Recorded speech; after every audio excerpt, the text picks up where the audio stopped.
Vishnupad Paramahamsa Parivrajakacarya Ashtotara Shatashri Srimad His Divine Grace A.C. Bhaktivedanta Swami Srila Prabhupada Ki Jai Ananta Koti Vaishnava Vrinda Ki Jai. All glories to the assembled devotees. All glories to Sri Sri Gurus. Excuse me. And Gauranga. Glories to Srila Prabhupada. Om Namo Bhagavate Vasudevaya.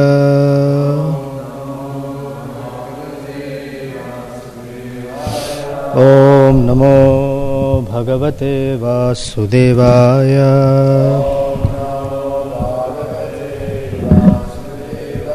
Om Namo Bhagavate Vasudevaya.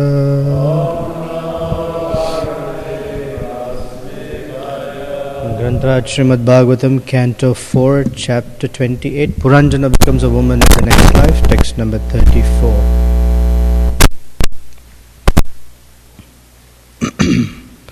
Hitva grihan sutan bhogan Vaidarbhi madirekshana Anvadhavata pandeshyam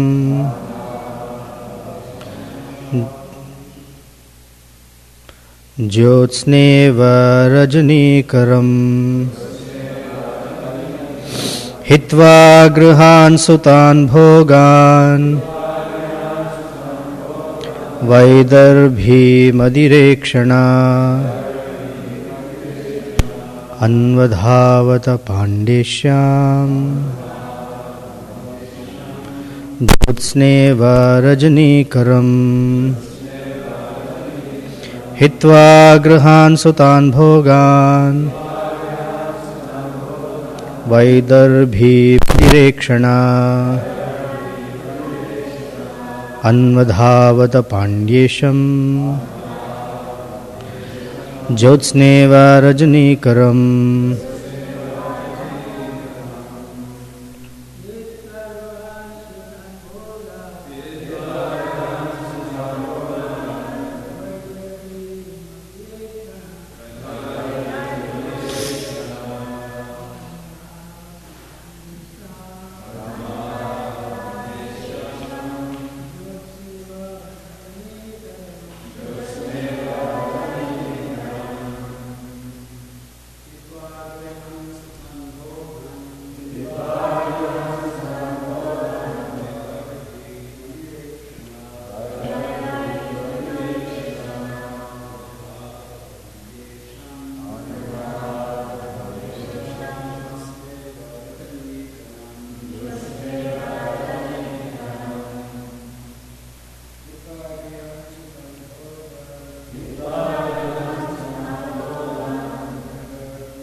Ladies, please.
Hitva, giving up.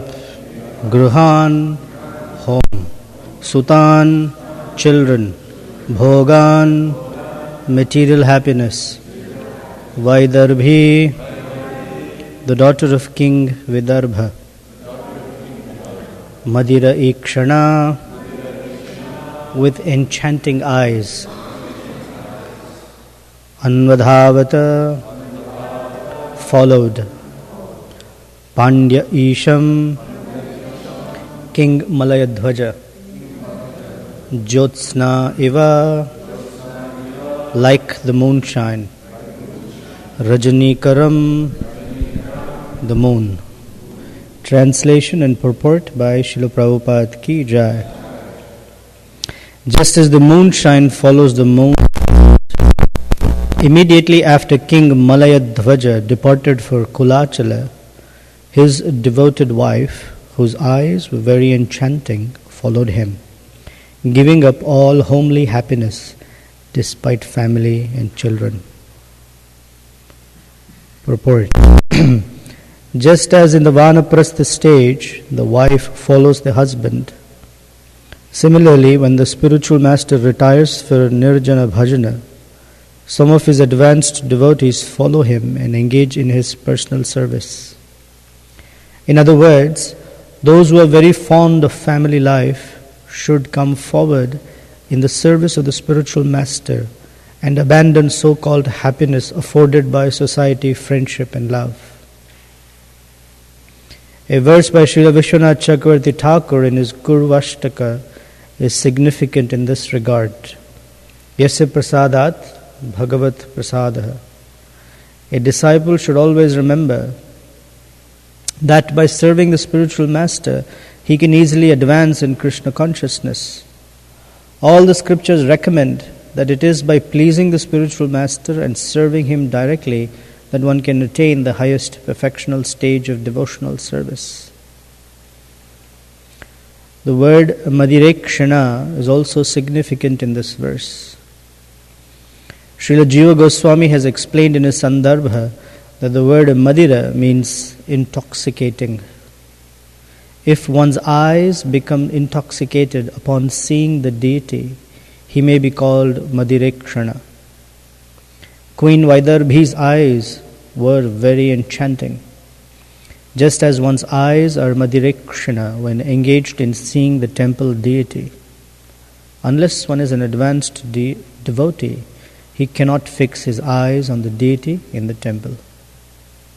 Om Ajnana Timirandhasya Gyananjana Shalakhaya Chaksur Unmilitam Yena Tasmai Shri Gurave Namaha Shri Chaitanya Manobhishtam Stapitam Yena Bhutale Swayam Rupa Kadamahyam Dadati Swapadantikam Vanchakalpataruyascha Kripa Sindhubhya Evacha Patitanam Bhavanebhyo Vaishnavebhyo Namo Namaha Jai Shri Krishna Chaitanya Prabhu Nityananda Shri Advaita Gadadhara Shivasadi Gaura Bhakta Vrinda Hare Krishna Krishna Krishna Hare Hare Hare Rama Rama Rama Hare Hare.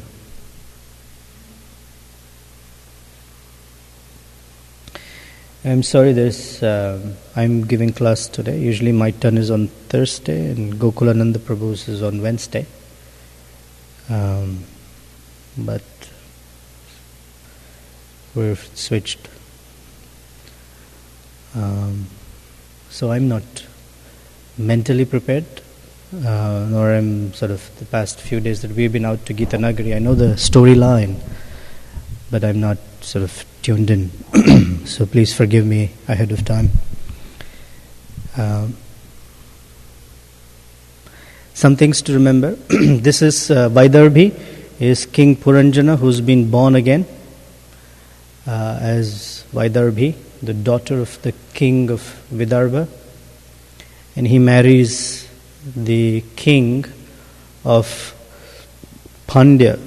His name is Malayadhwaja, and together they have executed the activities of family devotional life, and now is the time to take on or intensify their devotional service. And so King Malayadhwaja, he departed for a place called Kulachala, and when he left, his wife Vaidarbhi also followed.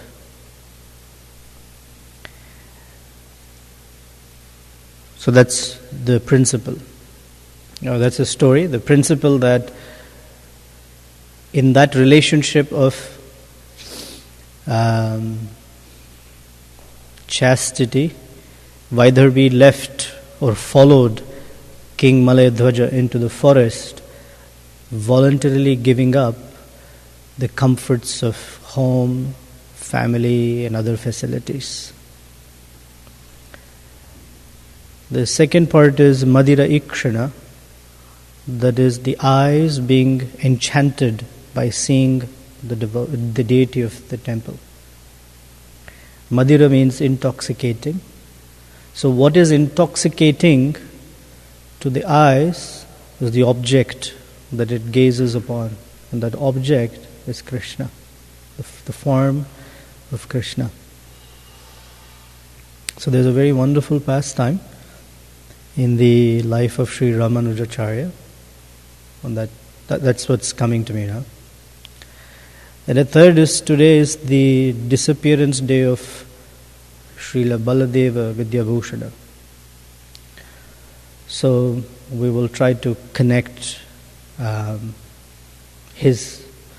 of the significant aspects of his life into this purport. First of all, Vishwanath Chakravarti Thakur is also described here. So Vishwanath Chakravarti Thakur and Baladev Vidyabhushan are naturally connected. They have a guru-disciple relationship. So we'll try to put all this together. So just as the moonshine follows the moon at night, Jyotsneva Rajanikaram, it means that the moonshine is not ever or never separated from the moon. The moonshine is the energy of the moon, and as the moon moves, the moonshine moves along. So that is the connection between a devoted, or the relationship between a husband and wife in this case, and Prabhupada's taking it to a relationship between a guru and a disciple. That as the guru moves, the disciple moves. Or said differently, as the guru would like to move the disciple moves. So Prabhupada is giving us, in the Vanaprastha stage, as the husband moves into the forest, the wife follows, voluntarily giving up the comforts of home, all the facilities of family, and serving each other, laughing with each other, cooking for each other, eating with each other, the comforts of a nice, the house, the secure feelings, my facility, my space, my things, our things, all of that is voluntarily given up. And there is only one purpose. The purpose is to fully dedicate oneself to the process of devotional service, to intensify one's relationship with Krishna, and to feel a stronger sense of direct dependence on Krishna. Because in the Grihastha life, although one is actually fully dependent on Krishna, the sense of that dependence is not complete. Because one thinks, I am working, I am going to the office, or I am having some income, and somehow my income is dependent on my job, and my job is dependent on how I perform, and what kind of interactions I have with the colleagues and my boss. And if I do well, my boss will pay me well, I'll get a raise, I'll progress in life, and I progress in life, then I can buy things that I can worship the deity with, etc. So it's not clear that regardless of the layers in between, Krishna is still the actual boss. So the tendency to perform, even if it is nishkama tendency, that is not fruitive, I should not say fruitive, not fruitive, still it is not necessarily bhakti. There is a high tendency that it can be karma yoga. Karma yoga because I'm still doing things that I like. I like this job, I like this line of work. And within that Nishkama Karma Yoga pitfall is another danger, that there is a sense of proprietorship on that money. This is my money.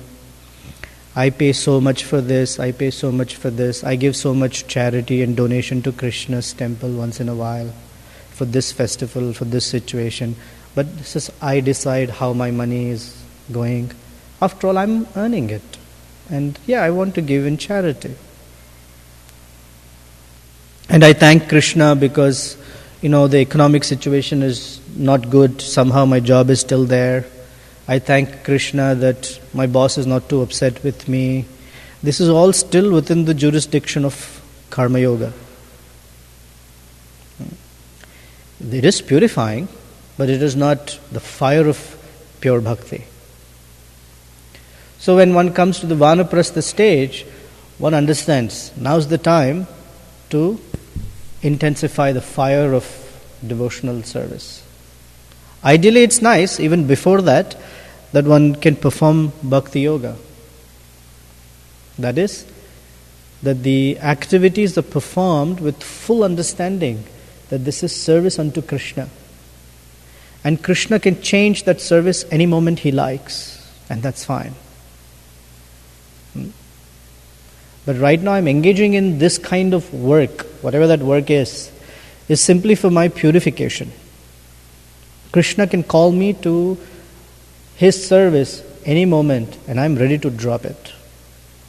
I'm ready to drop this because my attachment is not to this work or that work. My attachment is to Guru and Krishna. So Vanaprastha stage is like a voluntary, not I like it, is a voluntary stage where one gives up the tendency or the possibilities of performing even Nishkama Karma Yoga.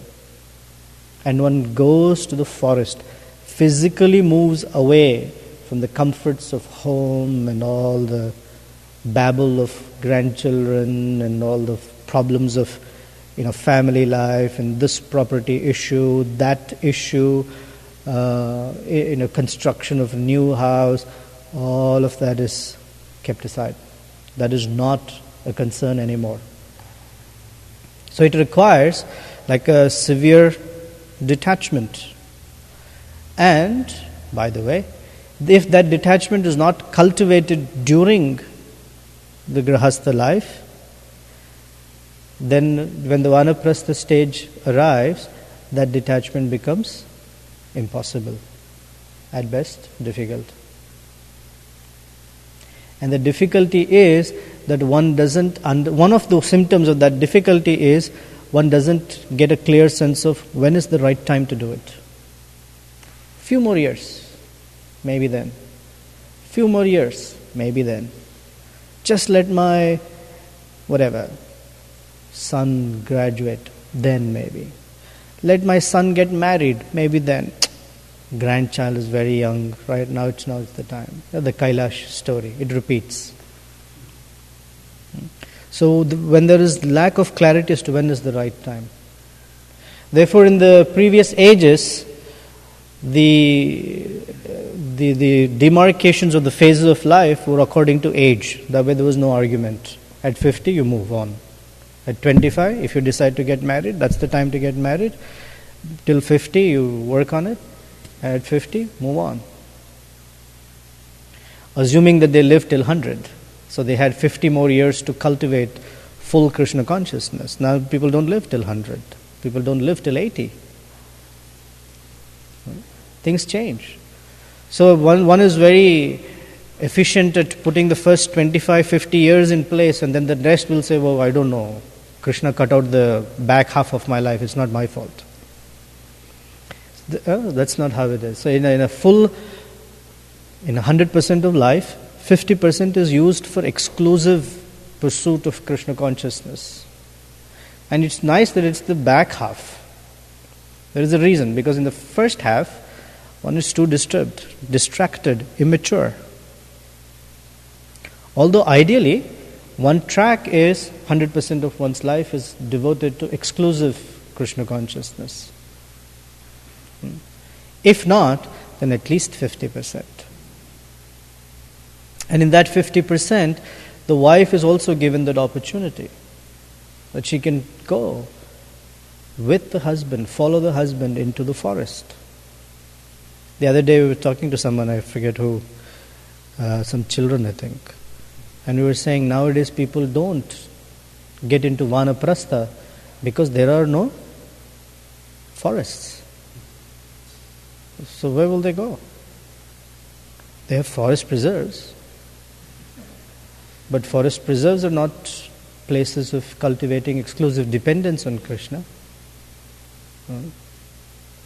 The forest life means one lives according to what can naturally be gathered.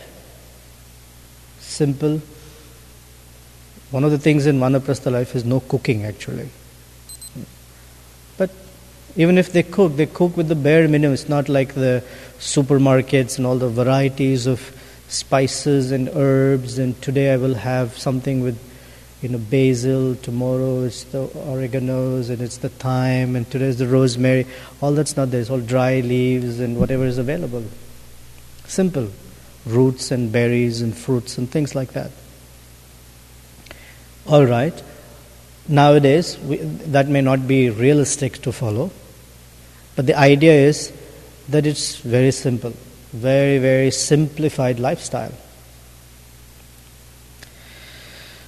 So Prabhupada takes our attention not just from a wife and husband, not into a wife and husband dynamic, but actually into a spiritual master-disciple dynamic.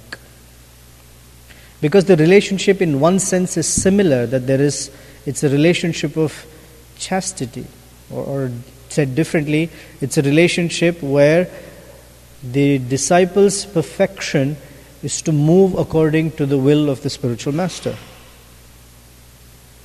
That's the perfection. It cannot be artificially done, because if it's artificially done now, with some passage of time, the mind will cause all sorts of difficulty. Why did you follow that?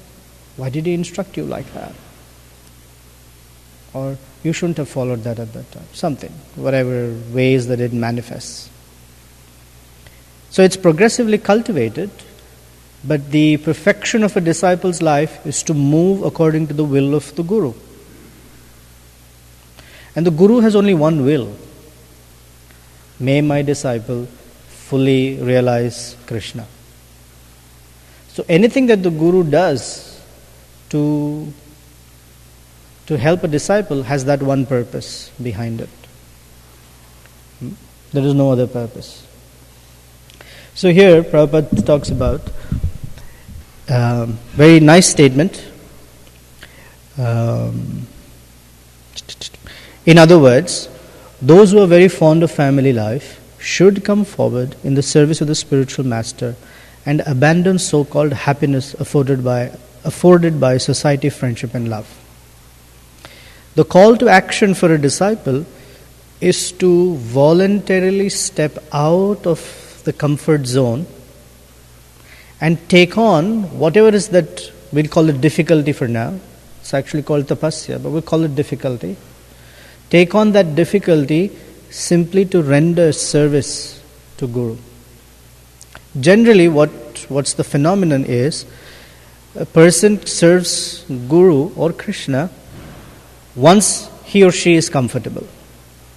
Then they think of how can I serve Krishna now that everything else has been taken care of. My family situation is taken care of, financial situation is taken care of, my engagements are taken care of. Yes, I'm happy to do some service. And if something goes beyond that, right now I cannot. This service I cannot, because look at all the things. So Prabhupada is talking that one should work on oneself to take on without worrying about how Krishna will take care. Krishna will definitely take care. One should step outside of that comfort zone. And said differently, take a little risk. It's perfectly all right to take a risk. Generally the word risk I don't like to use, because within the word risk is the idea that anything can happen. Right? Risk by definition means that the outcome is uncertain. It can be a gain or it can be a loss. That's the word risk means. But in Krishna consciousness, you really cannot apply that word, because once there is nothing called risk, because Krishna never fails. The word is Achyuta. Krishna is described as Achyuta. That means there is no danger that Krishna will fail. Just recently, in this past weekend in Gita Nagari, we were hearing that there is this word or phrase called hedging. One hedges one's bets. It's a finance term that basically means this: don't put all your eggs in one basket. That word actually has come from the investment field, because you have stocks, and each stock has its particular volatility. Sometimes it goes up, sometimes it goes down. Very rarely does it always. But in general, with the trend of time, stocks generally go up. That's why people invest. So if you have $100, anybody with pigeon brain will tell you not to put all the $100 into one stock, because if the stock moves down, all your wealth goes down. That's a lot of what they call volatility. So they say, take your $100 and distribute it. Put 10 here, 20 there, 30 somewhere else. Distribute it such a way that your 100 is in different places. So even if one stock moves up or down, more worry is the down part, that your losses are not too high. This is called hedging. Put your eggs in different baskets so that your risk is minimized. In Krishna consciousness, that's a terrible idea. It is also called secularism. Because Krishna doesn't fail. The idea is put all your eggs in the Krishna basket. In fact, this is the real investment intelligence. Everywhere else, the wealth has to be distributed because you don't know how these stocks will perform. But we have experience, the experience of our acharyas, the experience of all the sadhus, and scripture gives us full indication that it does make complete intelligence to put all our eggs in one basket called the Krishna basket. Until our intelligence is completely purified, we still put our eggs in different baskets. We bring the same phenomena from the material world into the spiritual frame of life. Just in case. Who knows? Although they call him Achyuta, let's look at the life of so many devotees. Krishna has not been Achyuta in their case. Look at that devotee. So many years that devotee did something. Look at where he is now. Look at that devotee. She did so much service. Where is she now? Krishna has not shown up. So I should also make sure. People have these doubts. So I want to make sure that in case something goes wrong, versus who knows, today is this temple president, tomorrow it may be that GVC. Things can change. And by the way, they can change. And if they do change, what will happen to me? What if Krishna doesn't, show up? Because after all, this is an institution, and the heads can change and something will happen. I'm not so sure. This is not how bhakti works. And it's not how bhakti should work either. It's a material vision of pure bhakti. Of course, it requires faith. We are not asking, Prabhupada is not asking us to abandon our faith. Prabhupada is asking us to cultivate our faith to such a degree that we move according to the will of Guru and Krishna. What we do today, said differently, how we cultivate our faith today will determine how we will move according to the will of Guru and Krishna tomorrow. So our faith in Krishna increases or is nurtured by how we nurture our faith today, every day. Then one can move. It cannot be artificially done. It should not be artificially done. But that's the perfection of a disciple's life. Yasya prasadat bhagavat prasado. The Guru moves according to the will of Krishna, and the disciple moves according to the will of Guru. Therefore, the disciple moves according to the will of Krishna. And one's life must be cultivated in that direction. Which means one may have to voluntarily give up the comforts that one relies upon. Prabhupada writes, society, friendship and love.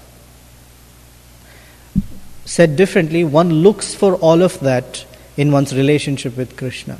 I look for my sense of camaraderie in Krishna. I look for my sense of friendship in Krishna. I look for love in Krishna.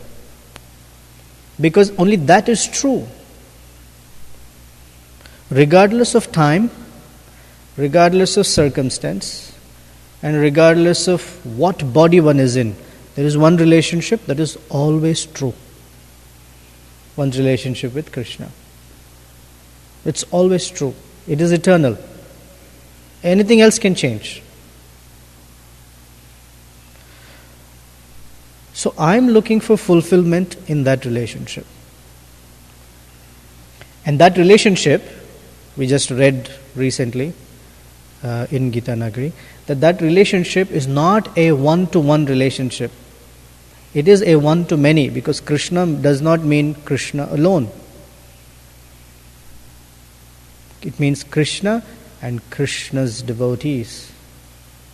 So the idea that, only exclusively Krishna, I don't care about anyone else, is not a right idea. It's an immature idea. It is Krishna exclusively and everything in relation to Krishna. So there is a reference of Vishwanath Chakravarti Thakur speaking about this. And it says, all scriptures recommend that it is by pleasing the spiritual master and serving him directly that one can attain the highest perfectional stage of devotional life. So in the life of Vishwanath Chakravarti Thakur, there came a time when in Jaipur, that is where the deities of Madan Mohan and Govinda Dev were, in fact rather Damodar were also there, and all the Goswami's deities were smuggled out of Vrindavan because the Muslim king, his name was Aurangzeb, he did not like that from his window, when he looked out, he saw the spires of the great temples that Rupa Goswami and Sanatan Goswami had erected. He didn't like it. He said it spoils the view. So he asked for his followers to demolish these temples. By the way, Aurangzeb himself was a very, very, very pious Muslim. He would chant his prayers 5 times a day. He would give charity like anything. He did everything that a Muslim does, a pious Muslim does. And one of the things about Islam is that God cannot have form. And anyone who accepts that God has form cannot be accepted as a Muslim. It is against his dharma. In fact, he is a pious Muslim if he can denigrate it. At least that was the understanding. So he didn't like that all these people were serving Krishna, the form of Krishna. He said, I'll be a good Muslim if I destroy these things. That was his understanding. So he asked all of his soldiers to demolish. So the Madan Mohan temple was broken. The rather Govinda Dev temple, which was 7-story high, is now about 3 stories high, was broken. And all the Vaishnavas became very anxious. And so they smuggled the deities of Krishna in stacks of hay out of Vrindavan. And the king of Jaipur, Raja Jai Singh, said, I will serve the deities, they will be in my palace, and I'll make sure that they're protected. So all the deities came there. So from Vrindavan, the Jaipur area became like the seat of Vaishnav tradition. Vishwanath Chakravarti, so now move a few decades or a century later, Vishwanath Chakravarti Thakur had many, many disciples. One of them was Sri Baladev Vidyabhushan. That's a title. His name was Baladev. Vidyabhushana was a title that he was given. Vidya Abhushana means one who's decorated by knowledge. So he originally came from Sri Madhvacharya's line. He was perfectly educated in Sri Madhvacharya's teachings. And when he came across and met the Gaudiya Vaishnavas, he was completely enchanted to hear Chaitanya Charitamrita. And he got so attracted that he studied very carefully under Vishwanath Chakravarti Thakur, Gaura Leela, and became an expert in Gaudiya Siddhanta. So at such a time, the Vaishnavas, the Gaudiya Vaishnavas, came to Vishwanath Chakravarti Thakur with a little anxiety in their heart. The anxiety was that in Jaipur area, the Ramanadis, that's one sect of Vaishnavas, they were not accepting the Gaudiya Vaishnavas as bona fide Vaishnavas. And the reason they were not accepting is that the Gaudiya branch did not have commentary on Vedanta Sutra. Their own commentary on the Vedanta Sutras. Every bona fide line must have their commentary on Vedanta Sutras. In fact, Shankaracharya wrote, Ramanujacharya wrote, like that. But they said the Gaudiya Vaishnavas have not had that. Chaitanya Mahaprabhu did not encourage the writing of explanations of the Vedanta Sutra because he said Vyasadeva has already done it. The Srimad Bhagavatam is the perfect explanation of all the Vedanta Sutra. So there is no need to do it. We follow Vyasadeva thoroughly. But they said, no, you must have. It's like we cannot consider you a not-for-profit charitable trust because you don't have 501c3 status. No, everything we do is for charity. No, you have to have a 501c3 status. It's like that. So the Vaishnavas invited Vishwanath Chakravarti Thakur, you please write something. You please come and discuss this with all the Vaishnavas of that area. Vishwanath Chakravarti Thakur said, I have become very aged now. I cannot travel. And anyway, all this I don't want to get into at this stage of life. I'm just very old now. So Baladev Vidyabhushana volunteered. If you permit me, I would like to do this service for you. He said, all right, you may go. So when Baladev Vidyabhushana went to the Ramanadis, they had this debate. We cannot accept you as bona fide because you don't have commentary. All right, what should we do? Well, we'd like you to write a commentary. Okay. He said, how can I take on a task like this? This is too big. I'm just one person. No, unless you have a commentary, we cannot accept you as bona fide. Anyway, I'm skipping a lot of details of the story. But he went to Radha Govinda temple, the deity that was served by Srila Rupa Goswami, and he offered his prostrated obeisances, saying, this is a challenge to entire line that is coming from Chaitanya Mahaprabhu. And somehow I have this service, and I cannot do this service on my own. I cannot do this service on my own. It's very difficult for me. But by your mercy, Srila Govinda Dev, anything can happen. And he was just in that prostrated condition until he got an indication from the deity. The pujari saw him in that condition, and somehow the deity inspired him to give the deity's garland to Baladev Vidyabhushan. And when he got that garland, he took that as an indication that yes, Lord Govinda will help me. So he sat at the Govinda temple and he began writing his commentary on the Vedanta Sutra. And it is said that Lord Govinda personally dictated to him all the revealed secrets or confidential information contained in the Vedanta Sutra. So he was just a scribe. Ended. And he came with this work. And he offered it to Govinda, called Govinda Bhashya.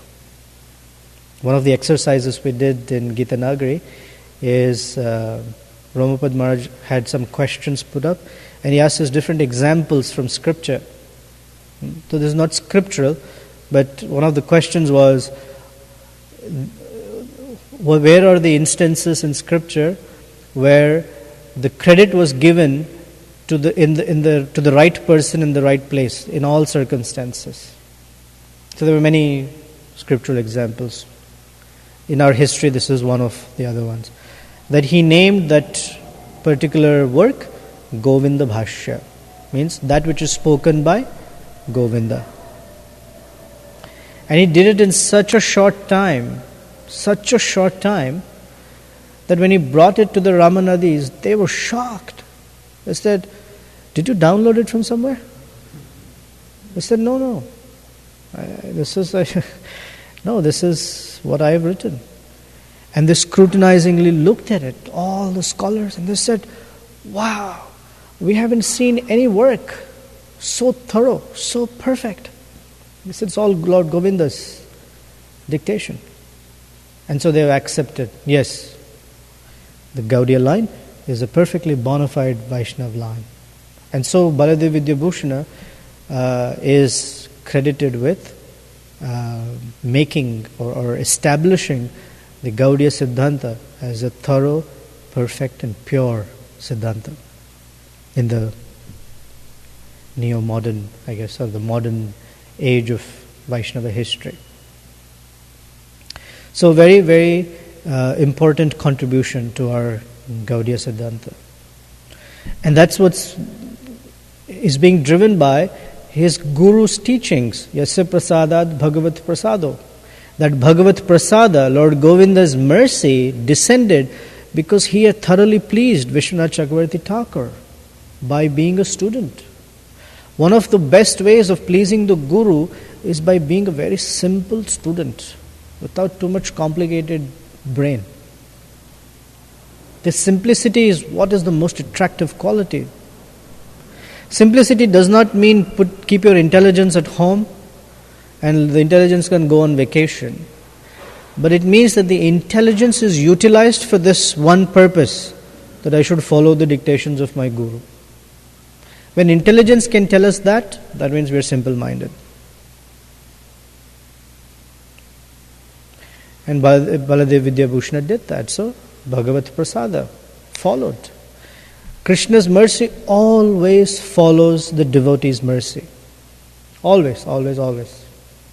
Krishna will not do something if the devotee doesn't desire it. And if the devotee desires it, Krishna will make it happen. That's why it's a saying. Once a Vaishnava says, may this happen to you, then even if it was not meant for us, it will happen. Because the devotee has said it. Pure devotee has said it. Let's put it that way. So the empowerment of a pure devotee, we say that everything that is required is within the instruction. And the instruction comes with the entire empowerment necessary to carry out the instruction. So Krishna says that empowerment comes from him. Yogakshemam vahami aham. Krishna takes the responsibility of carrying the empowerment in the instruction to the surrendered disciple. Then there is the word Madira Ikshana, that the eyes become intoxicated by seeing the deity of Krishna. That is the right. When we say no intoxication, there is no intoxication due to material substances. But our line is to always be intoxicated. That our goal is to be ever intoxicated. Not through intoxicating substances, but intoxicated in all the senses, to be fully intoxicated with Krishna. By seeing the deity, by hearing the holy name and the glorification of Krishna, by tasting his prasadam, by touching the deity and serving the deity and serving at the temple, etc. By smelling the flowers offered to Krishna, the incense, etc.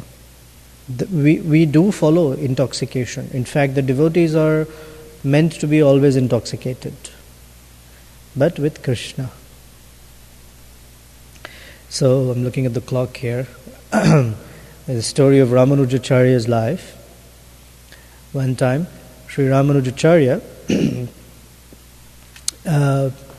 put together a very wonderful festival for Sri Ranganath. And that festival was like a Rath Yatra, like a procession through the city of Sri Rangam. And hundreds and hundreds and hundreds of people had come out.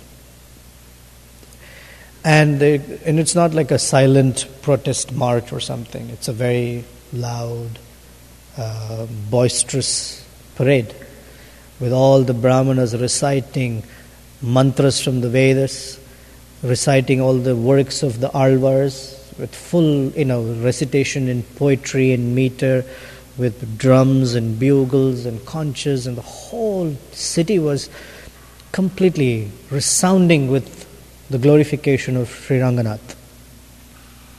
And the procession was happening along Loyola Park, along the beach, the banks of the river Kaveri. So Sri Rangam is an island situated in the middle of the river Kaveri. So they were having this procession along the banks of the river Kaveri. So while this procession was moving this way, there was only two people, one couple that was moving right across the procession. It was a woman and a man. The woman was walking this way and the man was walking backwards. He had held a beautiful umbrella on her head and was gazing into her eyes. And he was so enchanted by her eyes and she was so enchanted by his doing so that they did not hear. They did not hear nor see the whole hundreds and thousands of Vaishnavas walking across, and they were walking right into them. They didn't even turn their head to say, "What is this noise?" They were oblivious completely. He was just gazing into her very beautiful eyes. So Ramanujacharya from a distance noticed that. And he said, what an unfortunate set of people.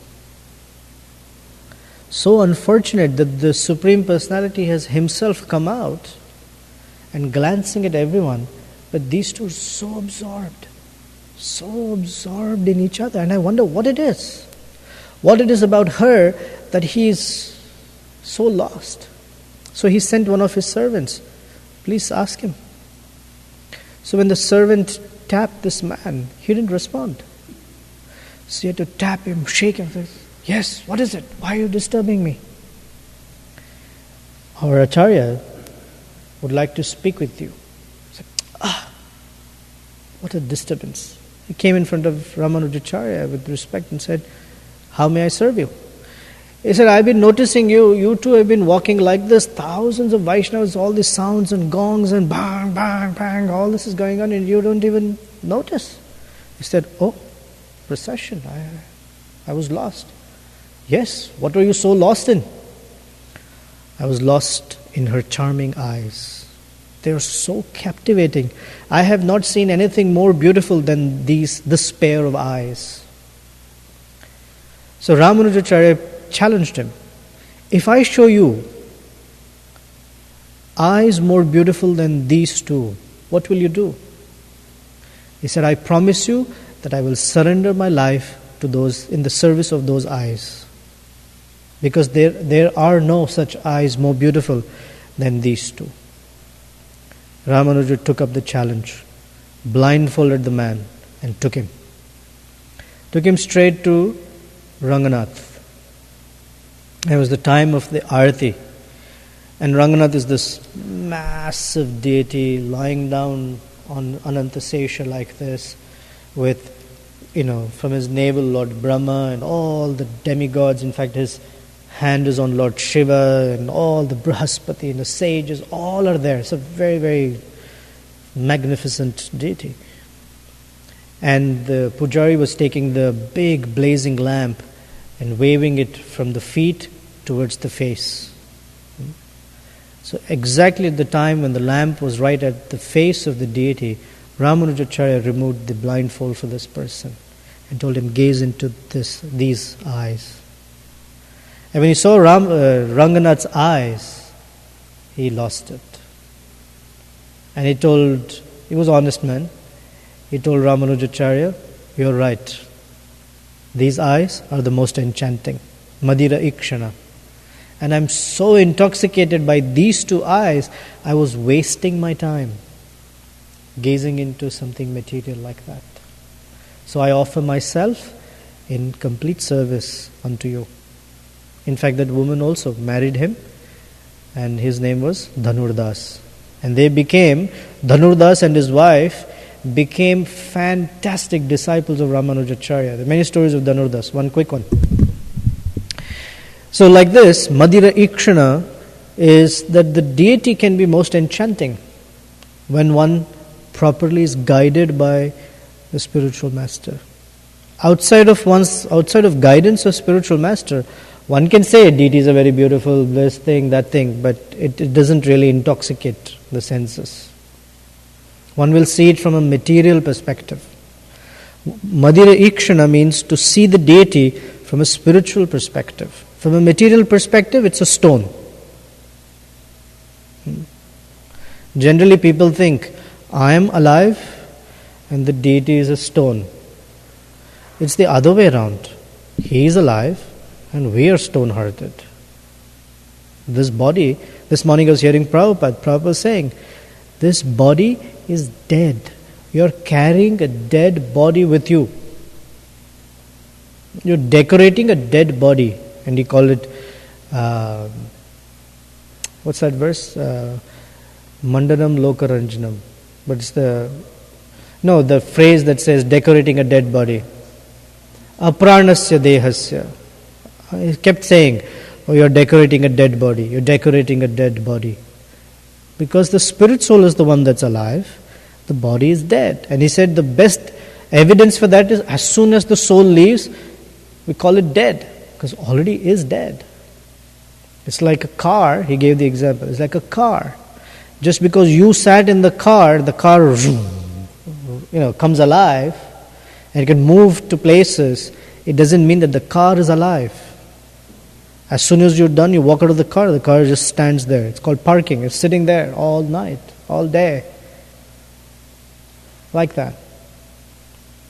So Ramanujacharya, these two disciples, Dhanurdas and his wife, became such wonderful disciples that some of his brahmacharis and sannyasi disciples became a little envious. That why is Guru Maharaj so merciful to these two? They're after all, these grahasthas, like that. So Ramanujacharya came to know about this and he wanted to show them that it's not ashram, but it is the dedication to Guru and Krishna, that's what counts.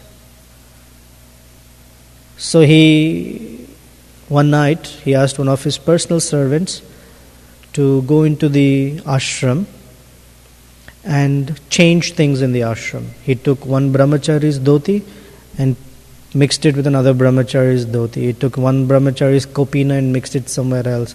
Took one sannyasi's upper cloth and mixed it with another something. So when they woke up, they couldn't find. They said, where's my dhoti? Did you take my dhoti? did you take my kopi? Did you take my upper cloth? And they started quarreling with each other. That's mine, that is mine. You've taken my cloth. And he didn't say anything, he just let it be. And then he told one of those quarreling people, you go, we'll come up with a plan. I want to see what Dhanurdas does. He said, I will make a plan that we will invite Dhanurdas to come here at night, saying Guru Maharaj has invited you to come, and I'll have a conversation with him. Meanwhile, you others go into his house and steal things from his house. Let's see how he responds to when things get stolen. Oh yes, we'll show Guru Maharaj is attached to Grahastha. So when the night came, they said, please invite Dhanurdas. They came and said, Guru Maharaj has invited you, and he came. And his wife went to sleep. These brahmacharis, whoever went in, they started stealing from his house. And they saw that she was wearing all this nice jewelry. So she was lying on her side. So they removed her earring, they removed her bangles, they removed her anklets. So she turned. And they said, oh, she's going to wake up. And they ran. And Ramanujacharya told them that when you steal, don't come back, stay outside the window and listen to their conversation. So Dhanurdas came back in the dead of night, saw his wife, that she was only decorated on one half her side, and so he told her, what is this? Did you forget to not put your earrings, bangles in, let's say on the right side? And she said, no. When I was sleeping, Guru Maharaj's some disciples came to steal a few things. I thought maybe they're short of something, maybe they don't have enough money in the ashram. Then they saw my jewelry and they started taking it off. I was happy. Okay, they'll have something. They can sell those jewels and get some money. But I wanted them to take the other side as well. So I turned, so it's easy for them to take. But they thought I was waking up and they ran away. Looks like they're in some difficulty. We should be able to give everything to them. So they were very shocked. Oh, their mood is completely on, fixed on service. While we were fighting for, my gamcha, my dhoti, and this is, although we are supposedly renounced, they're more renounced. So they had a newfound respect for Dhanurdas and his wife, like that. So Madhira Ikshana story. Any question? We have time for maybe one question. Yes, bro. Question or comment? Okay, we have time for one question. Okay, well. Okay, I have to say that is regarding Haridas Thakur's pastimes. Yeah. That how Haridas Thakur, he invited Lord Chaitanya and he put one mat in front of him and let him to sit in front of him. Then his eyes was fixed, just like a bumblebee collecting the honey from the face of the Lord Chaitanya. Then he left his body at the last moment. Correct. So that's nice. Thank you. Thank you. Jai Jagannath Prabhu. I was mentioning here when the spiritual master retires for Nirjan Bhajan, and some of the advanced disciples follow him to render personal service to assist him. I had a question. It was obviously connected to the previous purport where Prabhupada talks about how advanced devotees may do Nirjan Bhajan. Although that we generally hear that in a very deprecating sort of way, oftentimes. But Prabhupada made it very clear yesterday that it is not that it's deprecated for neophyte devotees to try to attempt such things prematurely. Correct. But not that it's not something that should be considered by certain devotees of an advanced level. My question is, Prabhupada speaks about this, and I can think of only one other place in the 6th canto, where he wants, please, my disciples, you take up the preaching work, so I can retire and reside in one spot and just. I know in the 6th canto in the Daksha Lila. The purport I read you. The very next one is that one. Yeah, so. Because they're talking about the curse of Narada. The curse of Narada. So he's asking the disciples to take up the curse so he can render their service. So I was wondering it's like a leadership type of question. Because one doubt that I've often harbored is that I don't know if we always get a chance to see that example being set, where leaders are just really just handing it over to the next generation and just getting themselves. I'm not trying to make a comment about leaders, but as a general point, just showing that example to us that at a certain point it's time to let managerial things and such just let it go and get totally absorbed in just hearing and chanting directly about Krishna, to set that example for us that at a certain stage of our Krishna consciousness, that might be something very important to also consider. Yes. So that good point. There's a phenomenon. The only objection to that phenomenon perhaps is the story of King Anga in the case of Vena. But otherwise you don't see that example.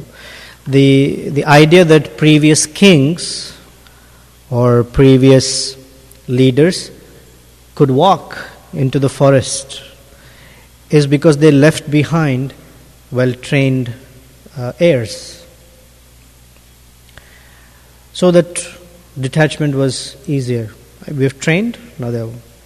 One of the things that is, I would say, either lacking or is sufficiently... Two things are not happening. Sufficient training, that's one. So I'm not holding the leaders responsible, but it's just there isn't sufficient training, one. And two, there isn't sufficient volunteering to do something like this.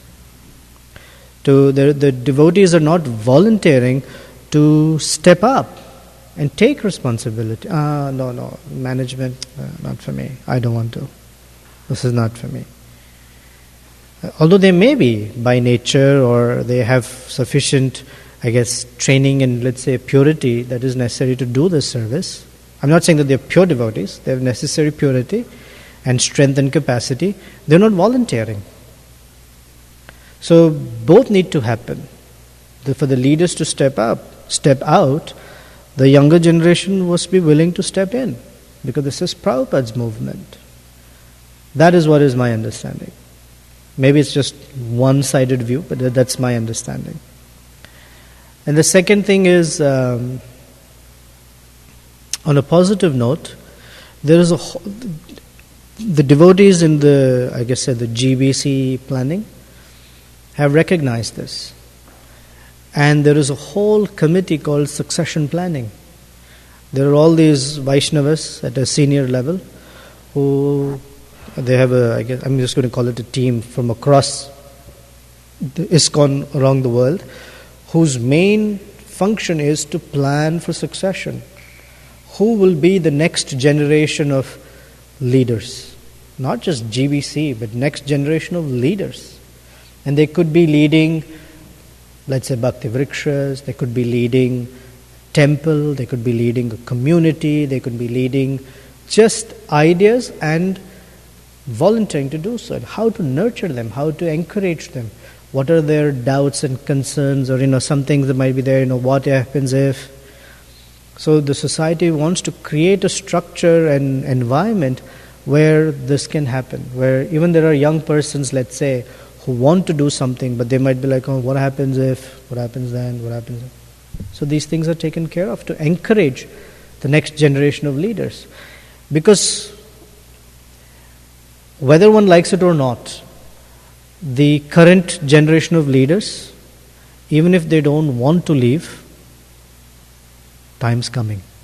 Like next 20 years, we will not see the same leaders. Either that they will retire or that they will leave their body. But it's a fact. So what's going to happen?